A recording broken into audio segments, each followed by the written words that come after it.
what's up everybody? This is David from Tough Guys TV. On this episode, we're gonna be changing out a blade on this saw. It's our Evolution R255, and it's an amazing saw. The blade that comes on it actually cuts just about anything you can imagine.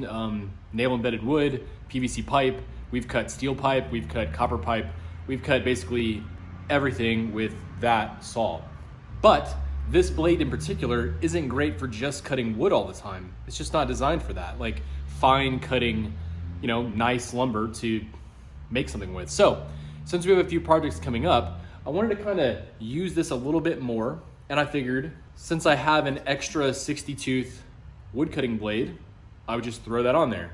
Well, the initial thing I encountered was this is a 1-inch Arbor by default, and this is 5/8. So I figured I would take this opportunity to show you guys how to change a blade on this in case you have one.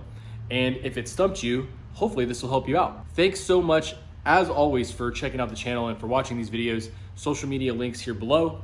Let's get started.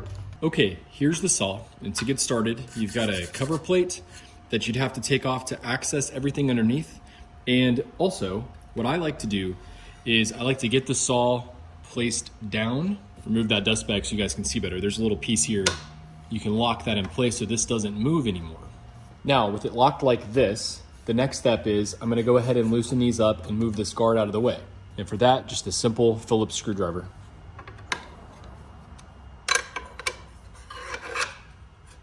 And one nice thing here is I like that this has a place to go and sit. Other saws that I've had do not do that, especially the DeWalt and the Rigid. Now, in order to keep the blade still and keep it from turning like this while you're trying to loosen everything, over here, there is a button that you can depress. You can press this in and it will lock this in place so that it's not spinning around. So I can't show both of these angles at the same time. So I wanted to show you where this is while I'm working on this side. I'm gonna grab the Allen wrench that's kind of built in back here to keep that stored for you. Now with this hand, I'm gonna reach around and I'm gonna press that button, and then here, loosen this one up. Now remember, these are reverse thread, not lefty-loosey, righty-tighty anymore. It's righty-loosey, lefty-tighty on these reverse thread bolts. Now at this point, I generally loosen again and raise it up slowly. I'll raise this up. And the blade is loose on there, so you gotta be careful. All right. So here's the blade that comes with it. The R255 is the name of the saw. You see here steel, aluminum, wood, plastic, thing cuts everything. See if I can get this to focus here on the teeth. Quite a bit different than a 60 tooth or 80 tooth or whatever wood cutting blade. Quite a bit different. Now here was the part right here that got me initially. This only fits a 1-inch Arbor. Now let me show you the other saw blade. So this is the 5/8 of an inch opening here. And this little lip is gonna prevent that from fitting on there. Like if I try to put this saw blade on,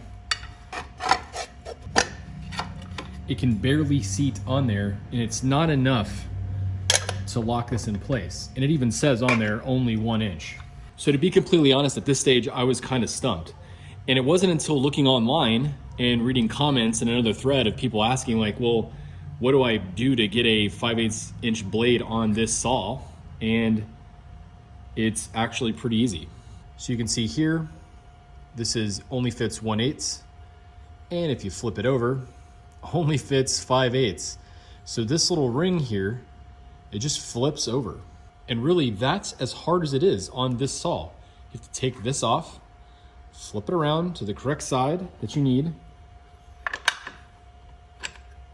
and then you'd be able to assemble everything from here. Now, since I'm doing this really quick, I'm gonna take a second and I'm gonna clean this up and get it ready to make sure I don't have any dirt and debris up in here, because I haven't changed this before until going through this process. All right, I got this thing cleaned up, looking a lot better. And an old trick my dad taught me was this red and tacky #2. It's like a multi-purpose grease. And whenever he would change blades and stuff, he'd use just a tiny, tiny bit of this to put back on components, just to kind of give them a shine, not too much. And I've done it for years and years and years. I think they actually sell this stuff at Walmart. So this is something I've always used. I'm gonna do it here maybe you don't do this, or maybe it's not something you think of, but I really like doing it, especially once everything's clean. And I think it just kind of, you know, gives this thing some more life and keeps things from seizing up.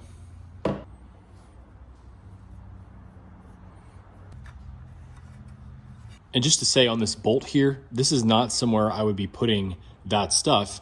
I do want this to seat and hold. I don't know that I'd put like lock thread on here or anything, but I don't want to put it with a bunch of grease that's going to not let this bolt stay sit and then get it loose over time. So I'm not going to put it on here, but I'm putting it on the other components where metal's touching metal. And one other thing I like to do is I like to clean this part on the blade, wherever it's going to be touching. I want to make sure there's no debris or anything on there causing a ridge that could cause the blade to wobble at all. All right, I've got both sides of this cleaned off and ready to go on. So the first thing here is we're going to make sure we've got the 5/8 of an inch side out. Next step is our blade.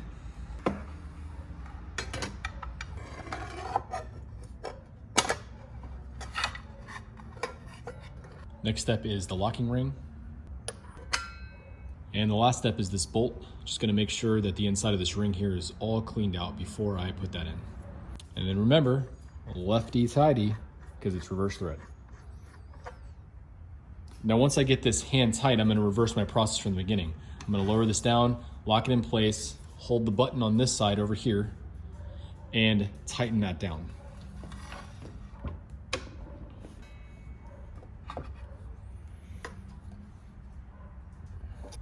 All right, now our last step here is going to be to lower our guard back down in front and tighten it back in place. There we go. Now let's give it a test run.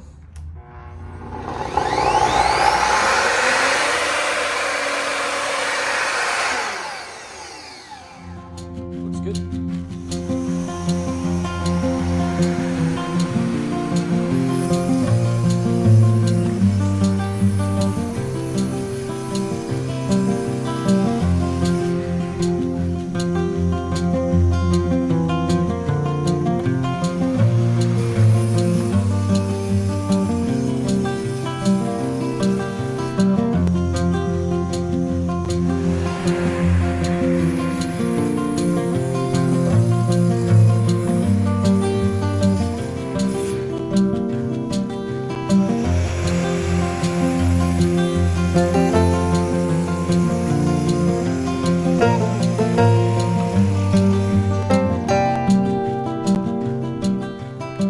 All right, everybody, that's it for this video. I wanted to keep it really short and sweet. I didn't really want to spend a ton of time. Just wanted to show you guys changing out that blade, and I think we're doing good.